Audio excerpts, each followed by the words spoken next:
আসসালামু আলাইকুম রহমতুল্লাহি বারাকাতুহু। হাদিসটা মনোযোগ সহকারে শুনুন। হাদিস পড়লেও নাকি, শুনলেও নাকি, আর মানলেও নাকি।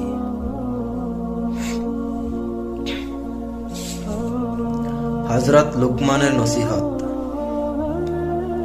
হে বৎস, নামাজ পড়িতে থাকো, সৎ কাজের আদেশ করো, অসৎ কাজে বাধা দাও, এবং তোমার উপর যে বিপদ আসিবে উহাতে ধৈর্য ধারণ করো। নিশ্চয় উহা বড় সৎ সাহসের কাজ।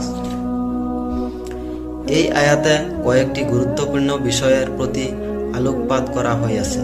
প্রকৃতপক্ষে এইগুলি যাবতীয় কামিয়াবির চাবিকাঠি, কিন্তু আমরা ওইগুলোকেই উপেক্ষা করিয়া চলিয়াছি। সৎ কাজের আদেশ তো প্রায় সকলেই ছাড়িয়া দিয়েছে। ইমানের পর সর্বাধিক গুরুত্বপূর্ণ ইবাদত হইল নামাজ। এই নামাজের প্রতি আমাদের চরম অবহেলা।